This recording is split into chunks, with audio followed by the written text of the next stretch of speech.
Hi, this is Slash from the United Handyman Association with Handyman Answers. So, I wanted to talk about why safety is our main goal, even though we talk about being an advocate for handyman businesses, talk about fighting for rights and, fighting for, exemptions and things like that, and coming up with the certification program, making it mean something. So I want to talk about that. But first, if you support the handyman industry, if you agree with any of the things that I say, or the association and the goals and anything like that, hit like, subscribe, join me and in supporting our handyman business and our industry. Right to it. Here we go. So bottom line is, originally the association was started to be an advocate. It was handymen saying that they're a real business. They should be treated like a business. They have skill. All of these things, but they are constantly being brought, their prices. People want cheap. They kind of weren't getting the respect. So originally the whole idea was advocacy. Then after starting the business, it was very clear that some of the same people that were asking for rights and asking to be treated like a business weren't actually running a business, or they weren't insured, or they didn't have a business license. They didn't have anything that legally made them a business to even deserve that treatment at all. So that's when it started being like, okay, let's offer a certification, and let's start giving privilege and giving things to people that actually deserve it, instead of the guy that's still trying to avoid everything. And even down to finding people that aren't even being honest about who they are. So the main goal became safety, and that's where the certification program started doing the background screenings and identity verification, and verifying insurance and things like that. Because any guy can go on. You can Google and you can pull up forms, writable forms, and you can write your own insurance policy. Verifying insurance, whether it's your customer or an association or somebody, there are ways to verify your insurance, and that limits people from doing that illegally as well. One of the things that, it became clear that there needed to be some sort of structure to be able to fight for and ask. And when I'm going to congressmen and I'm going to the CSLB, it might be a different name in your state, the state contractors board, and I'm talking about handymen and how they should be treated right and how they need to give them a break and all these things, I look like a fool when I'm talking about and trying to promote somebody who isn't even caring enough to get a business license if it's required where he's working, or carry insurance that's required by every other business. Why not the handyman? And bottom line is, the state doesn't want to touch you. They want you to become a general contractor. They don't want to they don't want to certify you. They don't want to screen you. They don't want to do anything. They basically want you to conform and become a licensed contractor. So what did we do? I went in and said, okay, look, I can't get a structure for you. I can't get the state to come up with a license for you. I can't get them to care about you at all. So what am I going to do? I'm going to open up an association, and I'm going to care for you, and I'm going to fight for you.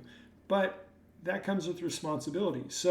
But the safety aspect of that, okay, the homeowner having the right to know who is coming into their home. The homeowner having the ability to know who they're hiring and then make an educated decision, of who they want to work in their house. Whether it's a handyman, a gardener, a housekeeper, a nanny, no matter what it is, the homeowner deserves the right to know. So safety. Safety should be and will be always the main goal. The main goal, because if we can make sure and kind of filter out the individuals that are not safe, the individuals that shouldn't be working a business, shouldn't even be calling themselves a business.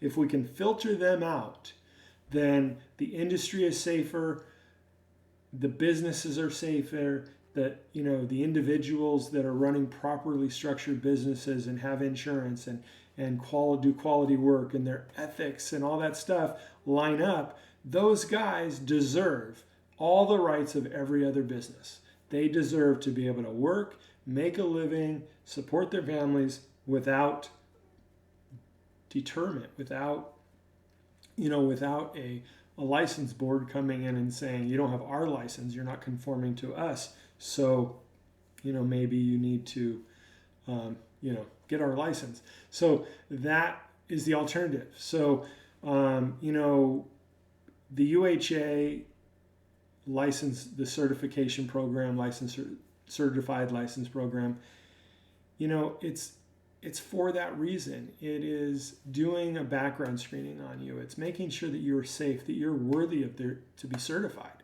So that when you say to your customers and you post on your webpage or your marketing or whatever that you are a certified handyman, that means something. There are a couple places, if you Google, a few places that have minimized the importance, minimize the value of a certification. You can go on, you can take a test, and the test, even our test, it's easy. It's not that difficult of a test. So anyone can pass a test, and then you pay money, and then all of a sudden you're certified. Some of them even say you can be a lifetime certified business. So, it bugs me because the word certified then means nothing if you can just pay for it and call yourself a certified business. So the reason why, I think that the value is in the screenings, okay, is because things change. I can't offer a lifetime certification because things change. Lawsuits filed against you, criminal record, sex offender, whatever, things change. You might not be that person today when you get certified, but that could change. And so when we screen you on your renewal, it could change and you might not qualify to be calling yourself a certified business. So what did I do? I went in and said, okay, I started talking to state contractor boards. I'm like, look, I'm going to change it up to a certified license program to set our name aside and show the importance of that versus the other certified handyman. And what prompted that is a trend started happening. I started getting calls from people stating that they have a certified handyman work for them, and they took their money or they messed up the job or something like that, and and they heard about our protection and our guarantee and all that stuff, and they want to file a claim with us. And I'm telling you, 100% of the time, I go to their website and I point out to the customer, that's not our logo. They are not certified by us. I'm sorry, you don't qualify to be paid back. You don't qualify for our service because we weren't representing them, and they are not a certified business. So that's what happened. So, I'm not going to offer a lifetime certification. I'm not going to make the certification easier. If you can't pass the background screening, I'm not saying you can't work as a handyman. We have we have a verified program. It's an accredited. You can be an accredited handyman where we verify what you do have. We verify your identity. We verify your insurance if you have it. We verify a business license if you have it. We verify whatever you want to provide so that you can say to your customer, I have verified through the UHA. Here is my my verification link. You can go on. It'll show everything that was verified for me, and I am an accredited handyman, a UHA accredited handyman, and I'm a member of the National Association of Handyman. So there are options for you. If even becoming a registered business with the UHA, I mean that's our lowest membership, and you're paying a dues of $50 a year. It's almost nothing. But you can say, you put your member logo on your website, and you can say, look, I'm registered with the National Association of Handymen. I'm registered with United Handyman Association. Even doing that is supporting us, supporting our goal, supporting the industry, and it's you putting your information on a database saying that you want to be considered a true and valuable business, a business that people should hire because you are not the other guy. Okay? So all of that stuff is extremely important for our business, for our industry, for our customers. It's time.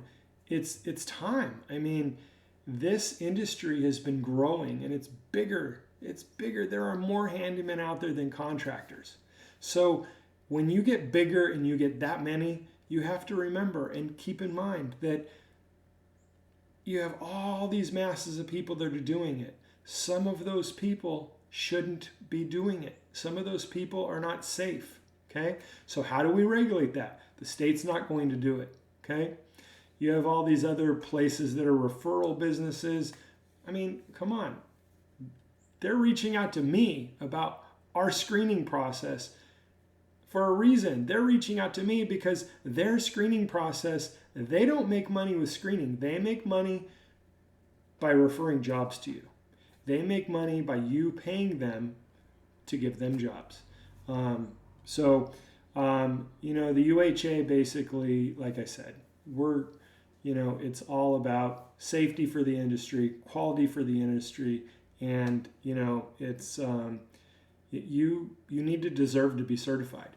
You need to deserve for your business to be certified every year, and that's why it's per year. That's why there's a renewal. There's a renewal every year for that reason. So I hope you join me. Like, subscribe, join the UHA. If you're a handyman, let's get you going with the UHA. Join your National Association of Handymen and make a difference for this industry. And let's start filtering out the guys that shouldn't be in this business. All right? Happy home repairs. This is Flash with Handyman Answers. Bye.